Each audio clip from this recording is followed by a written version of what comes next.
Hey guys, it's Duncan. Today I had an idea for a video that I would show my kind of capsule wardrobe. If you saw my previous video, you would know that I just traveled for about 2 months. I packed everything in one backpack, which was a 35-liter size, so fairly small. I was really limited clothing-wise, and the initial packing was a challenge to say the least, but I'm really happy with the clothes I brought, and so I wanted to share my capsule wardrobe for the past 2 months and kind of any changes I would have made if I was to do a similar trip in the future. The first 2 items I'll show at the same time, which are gonna be my Satisfy running shorts. I make a rule to run every single day, which keeps me consistent. I do a short workout every single day. The first one is their 2.5-inch long distance short in the Space O fabric. The fabric on this is insanely breathable. Let me see. Yeah, so you can see those holes. This is like basically wearing nothing. Then the next one is the, I think, 3-inch long distance short. It has the same pockets on the back, just a longer inner lining and different exterior shell as well. The main downside with these is they don't have front pockets, which means that it's hard to double as like a casual pair of shorts. On days when it was extremely hot, I still ended up wearing these sometimes, but they're mostly for athletic purposes. Getting into the more fashion items, first is this pair of shorts from Fumito Ganryu. This was my only other pair of shorts, but I found them really enjoyable. One kind of struggle with packing was you have to pick stuff that is really practical, and this is not how I shop typically. Like, I grew up in Boulder, Colorado, where all anyone cares about is how practical something is, and I think this is a really boring way to judge clothing. You know, it's nice to have fun, useless details, but when you only have one pair of shorts, like practicality is key. Anyway, these satisfy both needs for me. They're made out of athletic materials kind of, so the shell is nylon and then it has an internal legging which is a polyester fabric, so they're machine washable and not, you know, too hot. But they also are quite a dramatic cut, so they have this intense drop crotch, and then there's a lot of fabric in the middle, so it's almost like a skirt. It's like an athletic skirt, but I absolutely love these shorts. I fell more and more in love with them throughout the trip as I found more and more ways to wear them. Also, one thing I've touched on in the past, but I just want to reiterate, is how huge the pockets are. So they have 4 zip pockets around the shorts, and you can fit like anything in here, like a water bottle, and so anything you need to carry can just get like lost in the body of the shorts. But really happy with these ones. Okay, the next pair of pants that I brought are gonna be this one from N.Hoolywood, another Japanese brand. This is in their typewriter cloth, which is 50% cotton, 50% nylon. That wouldn't mean much to me before owning this pair of pants, but it's a really special fabric. It feels super tough. Like, you can kind of hear it. It feels very substantial, but it's very light. So they are quite amazing.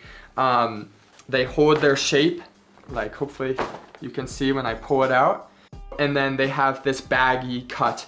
The other unique detail to touch on is the twisted seam. So it curves out around your leg, but at the same time, just a black pair of pants. So versatile too. Okay, the last pair of pants that I brought are gonna be these Capital Century denim. I've made it kind of a mission of mine to break these in the past year, and I can finally say they're Whoa. I'm at home right now, and my parents have like a bird alarm clock. Anyway, yeah, I've made it a mission of mine to break these in, and I can finally say they're starting to get comfortable. It took like years, so just keep that in mind if you're interested in these jeans. But now they're breaking in, and I'm so happy with them. They have the sashiko stitch on the outside of the jeans. This is really what makes the century denim, like that's the detail. To the untrained eye, you're just wearing a pair of dark wash jeans, and then the detail is kind of for you, or people get a closer look, and I think they really appreciate like how unique the jeans are. The other thing, I believe that Capsule models these after a 501, so they're a really basic cut, and the more you wear them, I think the more comfortable you get just styling it in a variety of ways.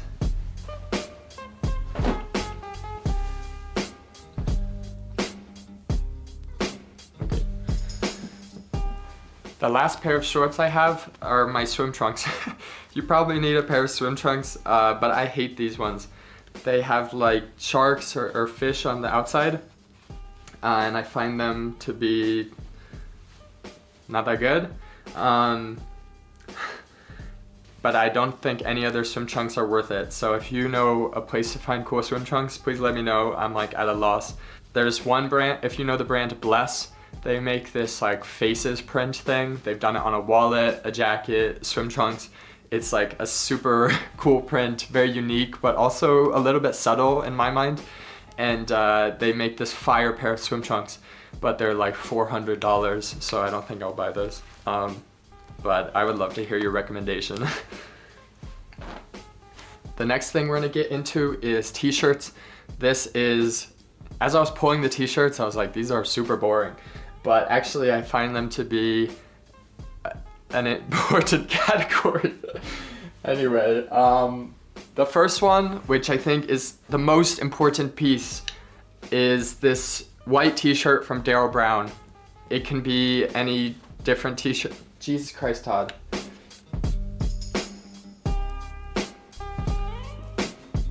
Alright, no. I love these t-shirts. The cut for me is like the favorite boxy fit. This one is my most worn out one. So it had a hole in the back. I was like, I'll just bring it and maybe throw it away at the end. But I feel as I really like wore it in and beat it up, I just fell more and more in love with it. It is starting to get like a little bit of discoloration, and I think it got an additional hole in the back, but it kind of adds to the charm. And so I think like the first thing I would pack on a future trip is just like a good white t-shirt you don't mind fucking up. In that similar vein, we have this box t-shirt from Our Legacy. I've had this one for a couple years now, and I think the Our Legacy box cut is like the most consistent t-shirt cut for me, or like one of my favorites. It's just a really nice boxy fit, but they always do kind of a unique fabric. So this one is super, super stretchy, kind of like a rib knit tank top almost. It is kind of falling apart, like the seams are unstitching at the bottom. I was thinking it was near the end of its life, but I think I can keep on rolling with it. And yeah, I just love these fabrics. I am quite sad with how popular Our Legacy has, their t-shirts have gotten. It used to be like I could get these on sale consistently for $50, $60, and now it's impossible. It feels like they sell out at like $120, which is too much for a t-shirt, but a good cut nonetheless. Alright, the last t-shirt, and I would say my favorite, even though I had very high praise for the previous two, is gonna be the Moth Tech t-shirt from Satisfy Running. This shirt is unique. Firstly, because of the distressing. They say that these are like strategically placed holes for ventilation, but it's just a really unique take on a distressed vintage t-shirt. And their kind of tagline for the Moth Tech style is, it's okay to run in cotton, which I think is kind of a boring tagline. It's like, duh. But actually, what I think that doesn't capture is how perfect this cotton is. It's not thick, so it is quite breathable, but it's also not flimsy. So it just feels like nothing is on you. Like this shirt is never a nuisance. Whenever it was a really, really hot day, this is the first shirt I would reach for, because if I like sweated through it or didn't sweat at all, I would never feel it. I would just be, you know, it was as if I was shirtless. So I was so happy with this shirt that I ended up getting a new Moth Tech shirt that I'll show you in the next video. The next two shirts I'm gonna show at the same time. These are button-up camp collar shirts. I think my least successful category. They're both from Our Legacy. This one is like a white, almost like a terry cloth. I think it's like bounce, something like that. And then this one is a linen blend. It's their Honeybee print, one of my favorite prints from Our Legacy. I think this is like a tree in Hawaii is the inspiration, but it's such a cool print as it kind of melts down here. I think this shirt would have been better if I was oceanside. Like if you're wet on the beach, you just throw this on. It's almost like your towel. I think that's like a cool vibe, but instead I was landlocked in like Budapest. So it wasn't like, it wasn't the vibe. This one was not successful for a different reason. Because it's linen, it wrinkles quite easily. So when I would, you know, fold it into the backpack, it was always wrinkly. So that's something you need to think about, is stuff that it looks good either way, because like, let's be honest, your clothes aren't gonna be like freshly hung and steamed all the time on your trip. The last shirt that I brought was gonna be this Greg Lauren flannel. To be honest, I really didn't get to wear this one that much because it was just so freaking hot in August and September. In Europe, in so many places, they don't have AC. This is insane to me. But yeah, in most of the hostels I stayed in, there was no AC. It was so frustrating. I would just be like sweating the whole night, and like my body temperature would never decrease. So I like hardly ever got to wear this shirt. But then towards the end of my trip, I broke it out more, and it just feels like such a good beat up flannel, like with the distressed raw hems, the little denim patches. With Greg Lauren pieces, you have no hesitation to just like wear it hard right out of the gate. Even though I'm kind of moving away from the Greg Lauren style a little bit, and I find like a lot of times their cuts are longer and skinnier, so it doesn't really suit my body type. But this one is just a good flannel that I can see, like, you know, it just kind of like drapes really low and hangs like you've been wearing it for years and years. So cool piece. Next, we're gonna get what I believe to be the most important section, which is accessories and like socks. First, we have my Marni sunglasses.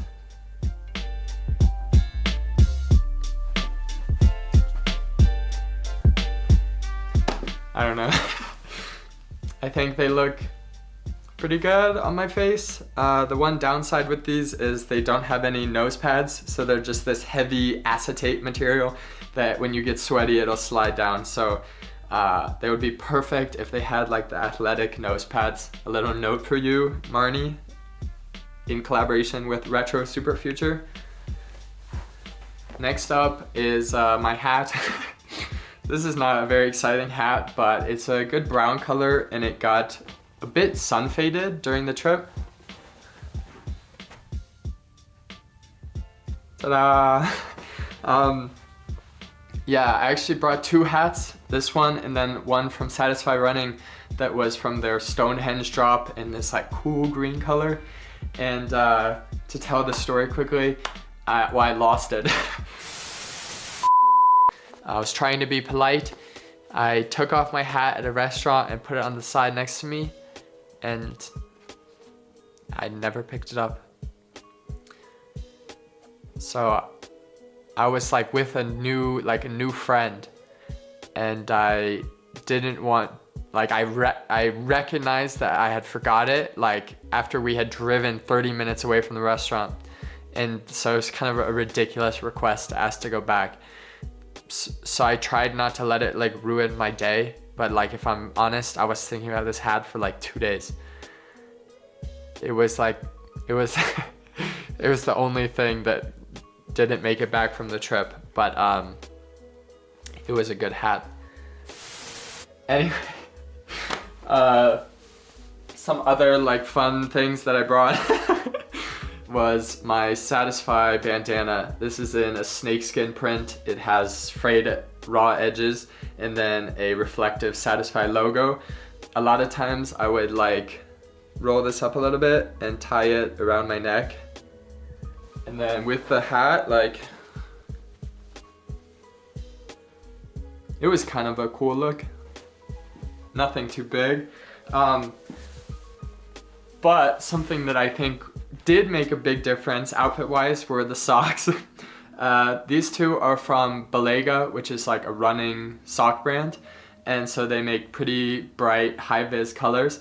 but I really, really enjoyed these. Like when you're wearing the same pair of pants every single day, your outfits can start repeating quite frequently, and I think the socks was the best way to mix it up. Because I was really limited to like 5 pairs of socks, it didn't feel cringeworthy to wear like the neon socks because it was out of necessity. You know, everything else was dirty, so it felt authentic, and it was just like a really unique detail to an outfit. So invest in some unique socks maybe would be cool. The next sock tip I have, that's right, you're getting all the good info here, is gonna be smart wool socks. We all know designer brand prices are high. Sorry, let me restart. A lot of designer brands that maybe we like make socks, and they are so expensive, like outrageously expensive. Oftentimes I stand with designer brands. Like I think that it's okay to pay a little bit more for something special or unique, but with socks, it's just ridiculous. All you need is the smart wool socks. These are great socks. They are like good in hot weather and in the winter. They hold up super, super well. Any like really long travel day, like a 12-hour train, long plane ride, like I would break out the smart wool socks, and I think this, like, look no further. I realized I forgot a key section, which was like kind of tank tops and base layers. The first one was this Rick Owens Dylan tee. To be honest, I didn't wear this that much, but towards the end of my trip, it was in one of my favorite outfits. I wore this with the Fumito Ganryu shorts, and this was like in one of the hottest days in Osaka. It was like 95 degrees Fahrenheit, or like almost 35 degrees Celsius. That's right, I know Celsius now. It was super cool, and honestly, like no matter where you wear the shirt, you'll get a lot of looks because it's cut so low. But I actually felt like I was the most practically dressed out of everybody when I was wearing this.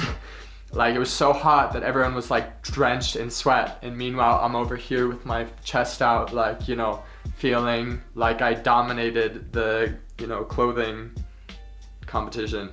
2 more pieces from Satisfy. This is gonna be from the Our Legacy workshop collaboration. It just has the yin yang and then workshop reflective print on it. This is really worn in. I've run a marathon in this shirt, and so yeah, something I really leaned into in this trip was like just having no hesitation to beat up your clothing. I feel you get so much more enjoyment out of it. Okay, the last piece of clothing, also from the Our Legacy workshop collaboration, is their Cloud Merino base layer.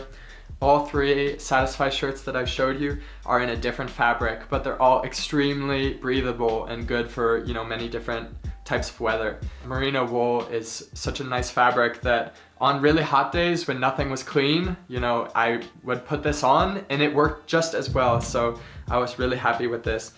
Last up, we got shoes. Unfortunately, like the least exciting category.